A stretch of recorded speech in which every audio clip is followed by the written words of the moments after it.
Right now, we're excited because we have the Lynchburg Symphony Orchestra Executive Director, Ula Kauppi. Thank you for being here today. Thank you so much for having us. And this is pretty cool to say, but the maestro of the symphony, David Glover. It's great to be here. Thanks for having us.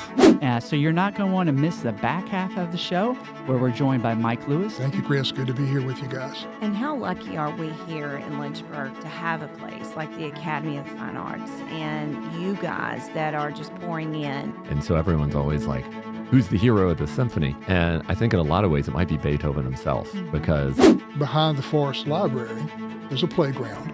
And for the last 2.5 years, we've been buying the equipment for that playground. Wow. I didn't even know that. Yes. Fantastic. At a time when we need community and we need, unity, it's just something to behold to have, 500-600 people in the theater, all enjoying the same thing. And part of that is the Lynchburg region it's a pretty patriotic, pretty traditional-minded rock community. We talk about on this show all the time how wonderful the Lynchburg community is to support causes and to rally around, and we're proud to be a part of the community for sure. Yeah. Sure did. That's exactly right. To go get some ice cream. Yeah. And it's so exciting to be a part of. It'll be amazing. It really is. It's one of the biggest things I think we've learned. Thank you. I'm glad to be here. Well, hello, everyone, and we appreciate you being here. And if you're tuning in on radio or wherever you get your podcasts, thank you for listening and welcome to Around the Table with Vicki. I am your co-host, Chris Runk, and across the table from me, as always, is my mother, your host, Vicki Runk. Hello, everyone. It's so good to be with everyone and talk a little bit about today is all about community events. And, we could be running a sale or we call it a 2-for-1 because you're getting 2 shows in one today. Yes. So you're not going to want to miss the back half of the show where we're joined by Mike Lewis discussing Field of Honor. But right now we're excited because we have the executive director and the maestro of the Lynchburg Symphony Orchestra, Ula Kauppi, the executive director. Thank you for being here today. Thank you so much for having us. It's always a pleasure. And this is pretty cool to say, but the maestro of the symphony, David Glover. Appreciate you being here. It's great to be here. Thanks for having us. That sounds pretty important. That's pretty cool, right? I might want you to start calling me maestro. We can do it. Oh, goodness. Guys, we're here to talk about some upcoming events at the Academy. And why don't we just start out by talking about your schedule, what the community needs to look for, and encourage folks to come out and buy those tickets, support what you guys are doing, which is so important. Music is the way to the heart and the soul. Absolutely. And we are excited to be a part of listening to what else coming. Wonderful. Well, yes, we are about to open, believe it or not, our 43rd season. Oh, my goodness. The Lynchburg Symphony Orchestra has been in existence for 43 years and has evolved a lot over the years and into what is now a fully professional orchestra under the direction of Maestro Glover here. And we are getting ready to start that season on September 27th with Coming up soon then. Yes. And we're calling the concert Bold Sounds and Bright Stars. And David can tell us maybe a little bit about why we're calling it that. Sure. So it's Bold Sounds because we have some amazing, bold, emotional music by Ludwig van Beethoven, one of the most famous composers ever. And this piece is especially personal to him, I think. He originally was going to dedicate it to Napoleon, and then he decided not to. He changed the name to the Heroic. And so everyone's always like, who's the hero of the symphony? And I think in a lot of ways it might be Beethoven himself because as lots of people know, he went deaf. He was a composer, but he couldn't hear anything. And the year before he wrote the symphony, he really realized that's what was happening and that his hearing was not going to come back. So he went through this really dark period in his life before realizing, I can still continue. I can still create. I can still, be a part of musical life.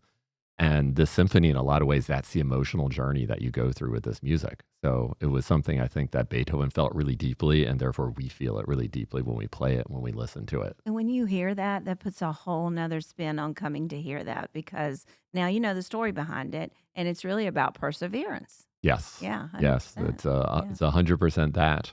And we're combining this amazing piece with a bright star who's a violinist named Carmelo de los Santos. He's Brazilian. And we were actually together in school as violinists 20 years ago. And he's going to come perform a piece by Astor Piazzolla. And Piazzolla is the most famous composer of tangos. So this is a very tango-influenced, South American-influenced piece. And it's called The Four Seasons of Buenos Aires. So it's sort of about the year and all the different feelings and emotions you get with all these tango rhythms. So it's going to be Sounds a fun. lot of fun. Talk to us about how many people actually travel in to be in the orchestra that are not from this area. So depending on the show, we usually have between like 40 and 70 in the orchestra. It depends on the pieces we're playing. And about 2/3 are from Lynchburg or Forest or right around here. And then about 1/3 come from further afield. Well, that's So got it's- to be exciting too, to mix the two groups together and Mhm. really be able to put something together so magical. We were just talking before we went on air that you guys don't really start getting together and practice till the week of, right? Yeah, that's right. We get music out to the musicians. Actually, we're just about to do that for our September concert. So everyone prepares on their own at home. But when we come together, yes, we just have 2, 3, 4 days to put everything together at the Academy. So it's a quick process, but because the musicians are so amazing, we can do that, and they all come in just ready to work. Just pros at it. Yes. Yeah. I can't wait we need to get some tickets, Ula, Yes. to make sure that, because I wanna go experience the whole Beethoven and tango. I think that sounds so Yes. exciting. You wanted to talk a little bit too about the outreach that the Mhm. symphony does. Tell us a little Yeah, bit about that. sure. So, in addition to the 4 full-scale orchestral concerts that we do each season, we also, in between, we sprinkle in outreach performances, and these are free concerts, small ensembles. So, for example, this December, for First Fridays, we're going to do a story time with Santa at the downtown branch of the Lynchburg Public Library, and we just like to try to take the music to people that may or may not come to the Academy to see us. I have a background in human services nonprofits before I became the executive director of the symphony. And so I have a lot of contacts in that field. So I've been trying to hook us up with a lot of those nonprofits. And just as an example, last season we did a brass quintet at the Arc of Central Virginia, which was really, really very moving. It was very moving just to be in that environment and to see the enjoyment and the pure joy. So we, try to get around to different nonprofits so that we can take our music out into the community and connect. Yeah, I know during COVID, you guys came to our facilities and played outside, and the Yes. residents came out, and it was Yes, a that's wonderful, right. wonderful break from being cooped in and not being able to hear Yeah. music, Mhm. live music, because it's such an important part of what we do in our facilities. Right. Again, Definitely. just the ministry to the soul that it Yes. brings is amazing. It is. Talk a little bit about the schedule that you have coming up through the year, not just this Okay. concert that we've just Yeah. talked about, but what are some other things that we can look forward to? I'm interested in the happy holidays because I love Yes. Christmas and holiday music. So Yes, you got to come Yes. to that. Yeah, We we do do that too. every year. Yes, we do. Every year, our concerts are in September, December, March, and May. So, and what we have coming up after Bold Sounds and Bright Stars is Happy Holidays with the LSO. This year, we've added a second performance, which is something we haven't tried before. So, but we've gotten some feedback from our audiences that some of our folks don't like to drive at night. And then on the other end of the spectrum, we have families with young children, and it's hard for them to come out to a concert that starts at 7:30 in December when it's going to be dark when you walk out, So we added a 2 o'clock performance the same day. So it's December the 6th. There's a 2 o'clock performance and a 7:30 performance. And we just hope that the whole community will really get behind this and come out and enjoy some beautiful orchestral versions of Christmas music. And not just orchestral, we have some wonderful singers with us too. Oh, yes. We've got Adelaide Trombetta, who's been on the show before, who's a wonderful soprano from Liberty University. And then we also have a wonderful community choir. The Seven Hills Choir is going to be joining us. So we haven't had a full choir on the show for a long time. So this is, it's going to be a lot of people That up will there be really and just a good. really, Yeah. really special event. Yeah. So, Mom, I'm sure you're going to buy your tickets right after this. Oh, I am. Because we We always love go. Christmas Yeah. shows. Yeah. Are these happening at the Academy? Yes. Okay. Yes, Academy Center of the Arts in the Historic Theater. So it's a very unique setting, a very wonderful setting for a orchestra concert. Yeah. And the concerts that you have in March, have you decided that yet of next year? Yes. Mhm. We are doing the Beatles in Oh, March. my. So that is Yeah. going to be super fun. Yes. It's going to be the music of Abbey Road. And we have some vocalists that'll be with us. And very exciting Yeah, to do that. full symphonic backing of these singers. It'll be, the Beatles like you've never heard it before. Yeah. So just, a really fun time for Yeah. people of all ages, I think, to come experience the symphonic sound in a unique environment. Yeah. Tell us how we can get our tickets. If you go to our website, lynchburgsymphony.org, and then actually, if you just click the banner at the top of the page that right now has Bold Sounds and Bright Stars graphic on it, it'll take you right to the current season. What else do you want us to know about the Lynchburg Symphony? We should mention maybe our last concert of the year in May, Yes. too, even though it's almost, a year from now. Yeah. But next year is going to be the 250th celebration of our country, of America.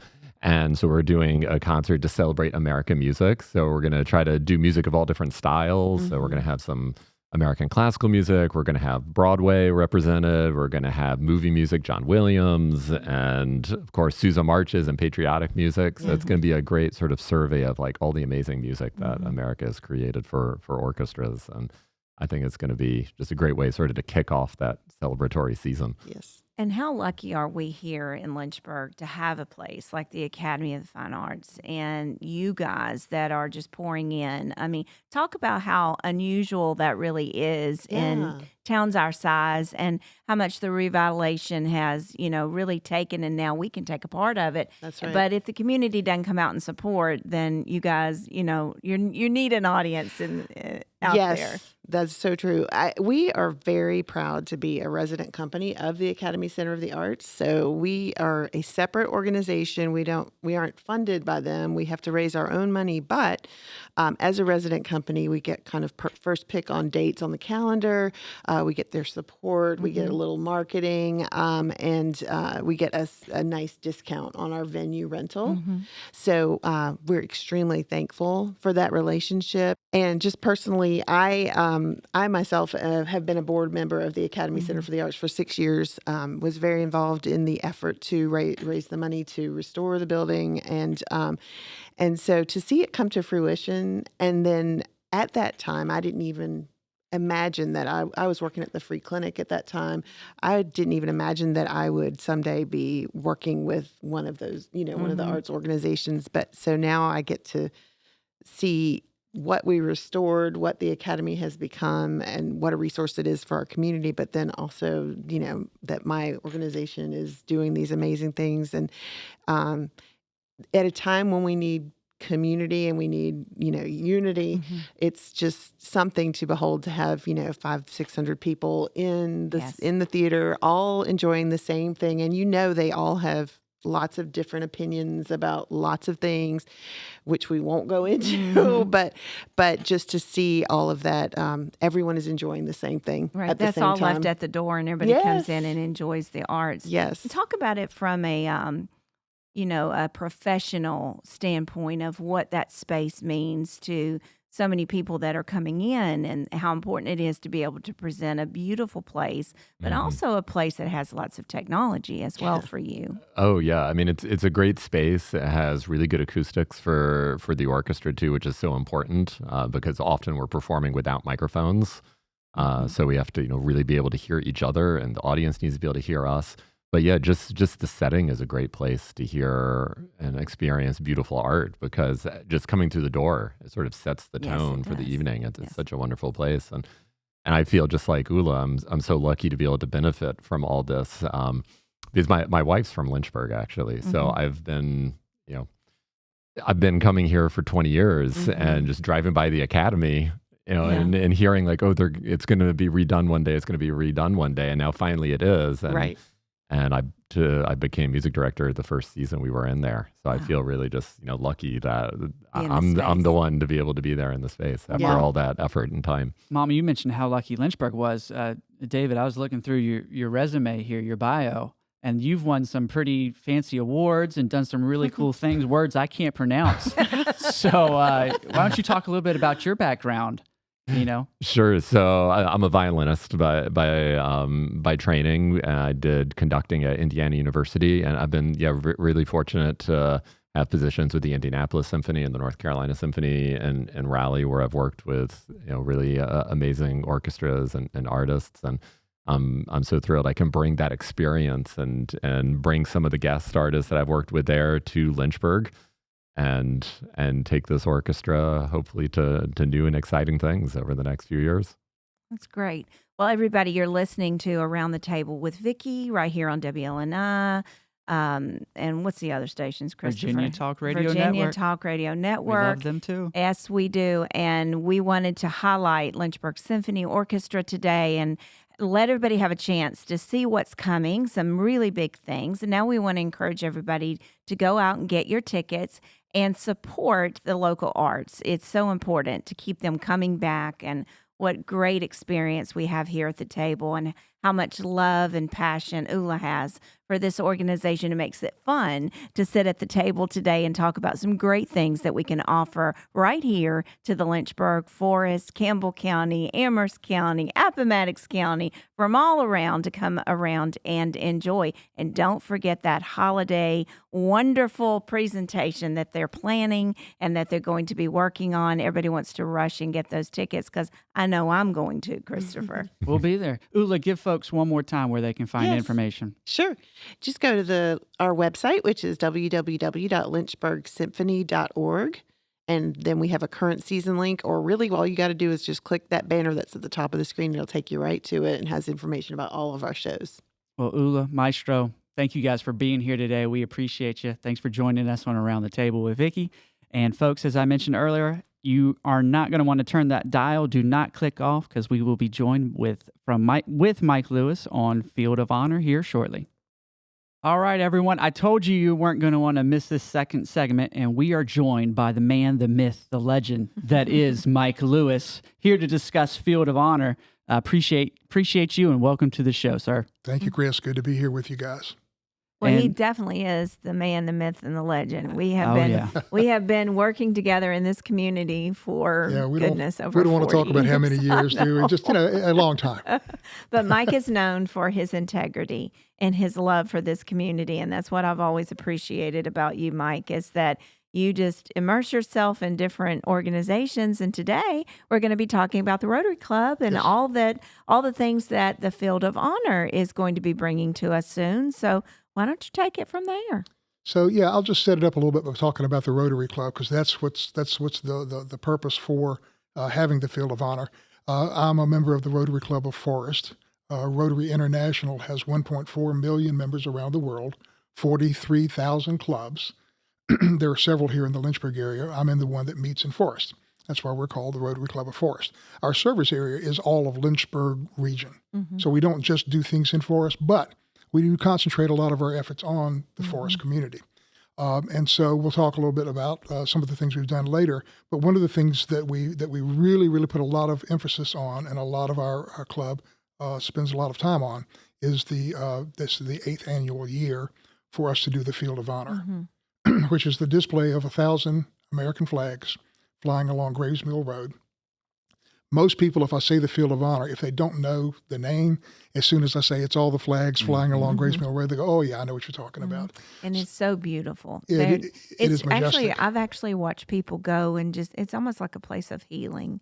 And it's a place to really reflect and honor, just like it says, the word. But I've been over there and watched, and we did one for my dad and, Yes. and my father-in-law and supported you guys a couple years ago. And we had to go over and find it. And it just was, I don't know, it's somber, reflective, and it's just a place to honor. It's moving.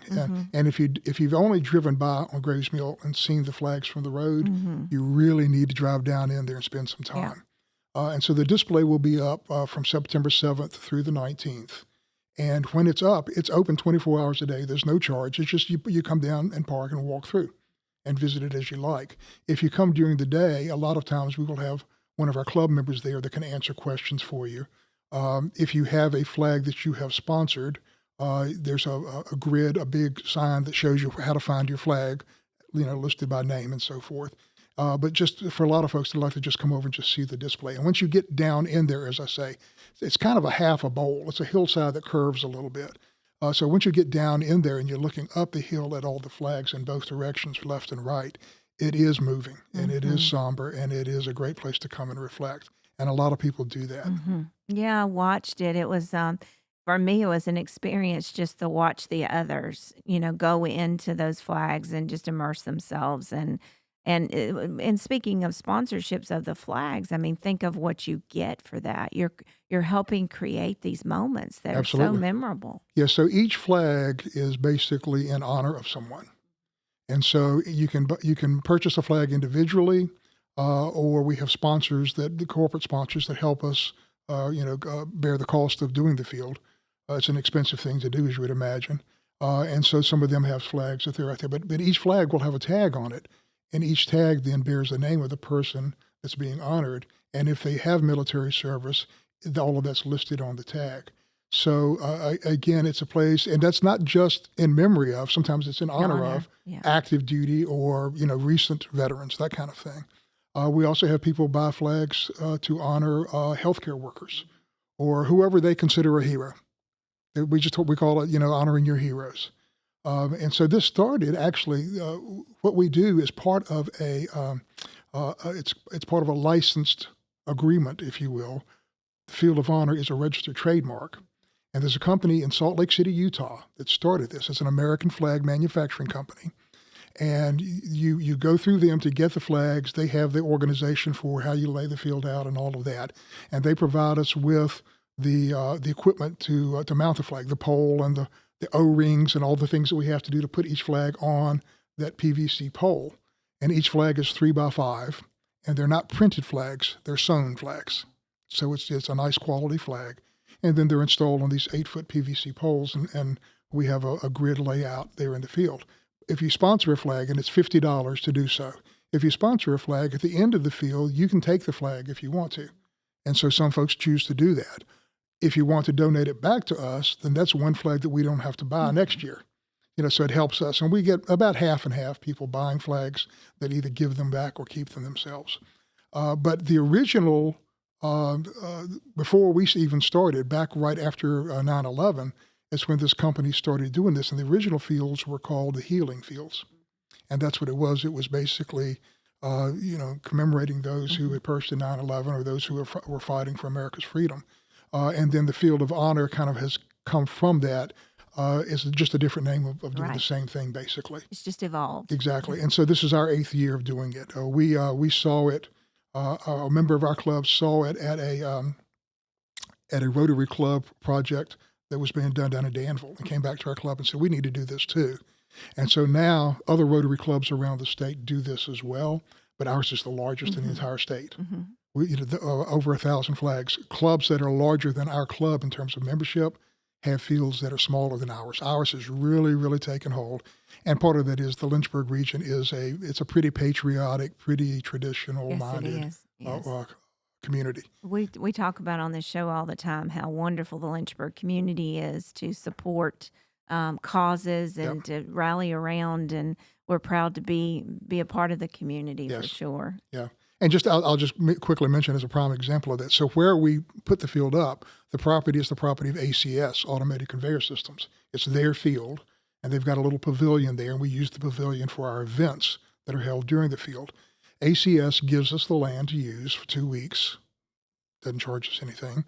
We use their pavilion for our events, doesn't charge us anything. And oh, by the way, they're also our largest financial sponsor. There you so go. That's the kind of businesses we have here. And there's nothing in it for them. No. Okay, there's no business benefit to it from them. It's just the right thing for them to do. That's right. Mike Shinago, the owner, says it's what I want to do. Yeah. And they believe in what we're doing and want to support it. But it's not like they're selling anything that we can sell there at the field or whatever. Just good people. So just good people, and that's this community. Yeah. Yeah. 100% agree. And we just talked about before we went on air what the Rotary Club of Forest did for the Forest Fire Department. Let's talk a little bit about that. Yeah. So this, back to the Field of Honor. So the Field of Honor is a fundraiser for the Rotary Club of Forest. It is our largest fundraiser. People say, well, what does a Rotary Club need money for? So we have a 501c3 foundation that all the funds we raise go into that. Our club has very little expenses, so our club doesn't make money off of the field. But with the money that we do, the proceeds that we do gain off of this, we put them into our 501c3 foundation, and then we give them away. So we either give money to organizations that need financial support, or we buy things for people, or help buy things for people. So one of the things we're doing this year is help the Forest Fire Department pay for their new engine number 5, Tower 5, which is a $2 million plus expenditure. And we can't raise all of that, but we can raise a portion of that and give that to them. And so some of the proceeds from the Field of Honor will go towards that. We actually have our opening ceremony is Sunday afternoon, September 7th at 4 o'clock. That's about an hour ceremony. Following that, there's a barbecue at 5 o'clock. The proceeds from the barbecue go directly to the Forest Volunteer Fire Department. So that's one of the ways that we're helping support them financially. Then other things that we've done over the years, since we started the Field of Honor, we have contributed $500,000, $500,000 worth of donations to our community. Most of that has been through buying stuff, but a lot of it has been through financial donations. Our biggest one, most visible one, if you will, is behind the Forest Library. There's a playground. And for the last 2.5 years, we've been buying the equipment for that playground. Wow. I didn't even know that. Yes. That's fantastic. And we've put in so far about $250,000 worth of playground equipment, which doesn't buy as much as you think it would. This stuff is expensive. Yeah, it is. But we've put in some sizable and very nice pieces of equipment, and it's all at our expense. That property is actually the property of Bedford County. The library grounds. So when we put the equipment in, it becomes the property of Bedford County. So we're donating to the citizens of Bedford County this equipment at no cost to anybody, including the county. They maintain it, but that's it. That's even more of a reason to pause and say to our listeners and viewers that, support the Rotary Club, because it is pouring back into this community for your children and your grandchildren and for you to be able to enjoy such great things. So the motto of Rotary International is service above self. We are a service organization, so we do things for the community. And that's our most visible one, physically most visible one, is the playground. And by the time we finish, we're not done. As we do things like the Field of Honor and raise more money, then we buy more equipment. And so by the time we're done, we'll have about $500,000 worth of equipment that we have put out there. And it's very nice. We went to the little market that they have every Saturday, the farmer's market. And we just didn't even know where all that was coming from. And my husband said to me, man, this is really nice. Of course, I don't have grandchildren, maybe one day. But it would be a great place to take I'm not making eye contact with you, Chris. Okay. It keeps happening on this show. to take local children in our community to play. And it's safe, too, which is important. It's also a large amount of the equipment we buy there is intentionally designed to be accessible for children of all physical abilities. So handicap accessible, however you want to say it, a lot of it is for children, any children to come and play. So we get lots of positive feedback from the Bedford County and especially Forest residents that know that that's what we're doing. But yeah, if you come to the Field of Honor is free to attend. You can come, stay, see the flags, come to the opening ceremonies, spend no money. You don't have to bring any money with you. Do you still have room for people to buy flags? But if you want to buy a flag, you need to do that pretty quickly because most of our flags are sold. Okay. And we're only a few weeks out from it now. So if you go to our website, which is forestrotary.com, as soon as you get on the first page of the website, you'll see everything you need to know about the Field of Honor and how to buy a flag. And $50 buys that flag for you, like I said, and then you can have it later to take it with you if you want, or you can give it to us. And then we also obviously accept donations at any time through the Field of Honor or just to the club. We're also always looking for people who want to be members in Rotary, who want to be Rotarians. And to be a Rotarian doesn't mean anything special other than you're somebody who wants to give back to your community. We meet twice a month for lunch at Graziano's restaurant here in Forest. Which is a great restaurant. And they've got the little private room on the side, Yes, and that's they what we do. use, And when we meet twice a month, we're basically planning or working on events like the Field of Honor, and we're looking for other ways to serve the community. All right, folks. Well, you've been right here around the table with Vicki on WLNI and Virginia Talk Radio there Network. you go. And everybody go to the website, support the event, support community, support the Forest Rotary Club. Mike's been an honor to have you here today. My pleasure to be with you guys. And I just want to say thank you for everything you're doing in the community. Well, same to you. Thank you very much. Well, Mom, as always, I know you like to end each show with a quote, and you got a special one for us today. Well, this one is kind of derived from the earlier show of the Lynchburg Symphony, which Mike Lewis has been a previous The part of executive that director, as well. Check. which is pretty cool. Yeah, it's a quote from Martin Luther King, and here we go. Beautiful music is the art of the prophets that can calm the agitations of the soul. It's one of the most magnificent and delightful presents God has given us. And Dr. Martin Luther King left that for us. Beautiful words. And so I want to encourage each of you today here in the Lynchburg Forest community to get involved in the things that we've highlighted for you today. It's never a bad thing to get involved in things that make you feel better, but also gives back to your community. And we are a strong proponent of being involved in community. And sometimes when you're low, that lifts your spirit, makes you feel better, and it gives you a purpose. So get out and get involved in some of these wonderful things that we've highlighted today. And hopefully maybe we'll even see you at the Field of Honor here coming soon. Until next week, I'm Vicki, and we're all right here around the table.